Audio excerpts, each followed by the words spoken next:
আজই ডাউনলোড করুন আর এনজয় করুন আপনার পছন্দের শো। ছোট সাহেবের স্ত্রীর রূপেই সব দায়িত্ব পালন করেছি। সত্যি বলতে এই কদিন আমি নিজের স্বপ্নের জীবন কাটাতে পেরেছি। আয়ুষ, ঈশা, মা থাক থাক থাক থাক।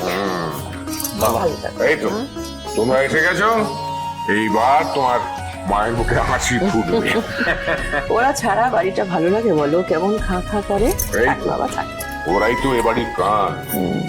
ভালো কি দেবলি না, বিশ্বাস হলো আমার কথা? বলেছিলাম না আমার ছেলেরা আমার কথার খেলাপ করে না। অনুষ্ঠান শুরু হওয়ার ঠিক আগে চলে আসবে। এলো তো? Thank you so much aunty. দেখি দাও। হ্যাঁ, এটা ধরো।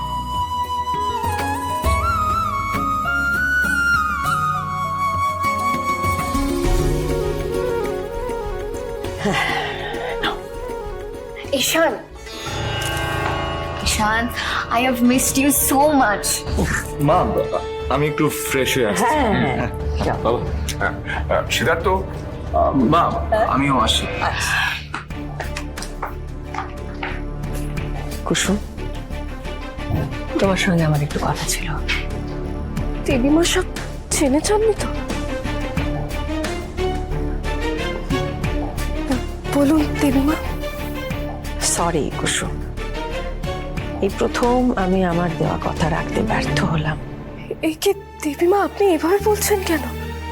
কারণ আমি কথা দিয়েছিলাম যে ঈশান আর তোমার একসঙ্গে এক মণ্ডপে বিয়ে দেব, কিন্তু দেবলীনার মা হঠাৎ অসুস্থ হয়ে পড়ার ফলে একটু হুটোপাটি করে ঈশানের বিয়েটা দিয়ে দিতে হচ্ছে। কিন্তু তুমি চিন্তা করো না, খুব তাড়াতাড়ি নিজে দাঁড়িয়ে থেকে আমি ধুমধাম করে তোমার বিয়ে দেবো।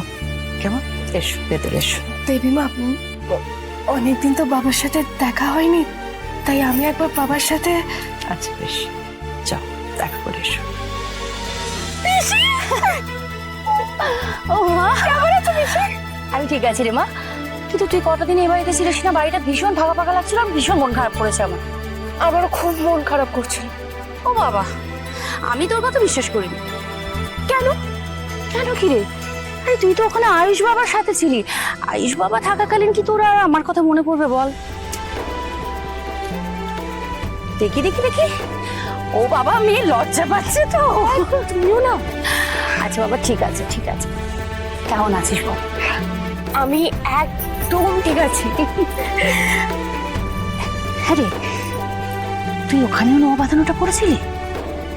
হ্যাঁ পিসি। কি ব্যাপার বলতো? এই মেয়ে দেখছি আমার কাছ থেকে কিছু লুকোচ্ছে। কি লুকোচ্ছিস রে?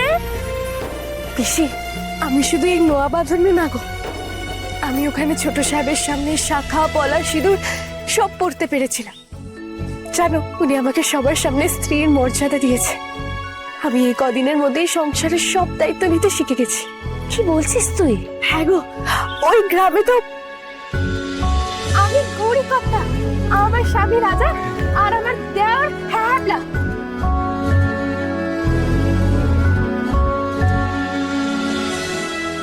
জানিস কুসুম, আমার মনে হয় তুই যা চেয়েছিলি সেটা ঈশ্বর শুনেছেন আর তোর মনের ইচ্ছে পূরণ করেছে।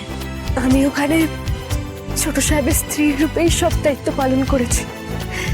সত্যি বলতে এই কদিন আমি নিজের স্বপ্নের জীবন কাটাতে পেরেছি।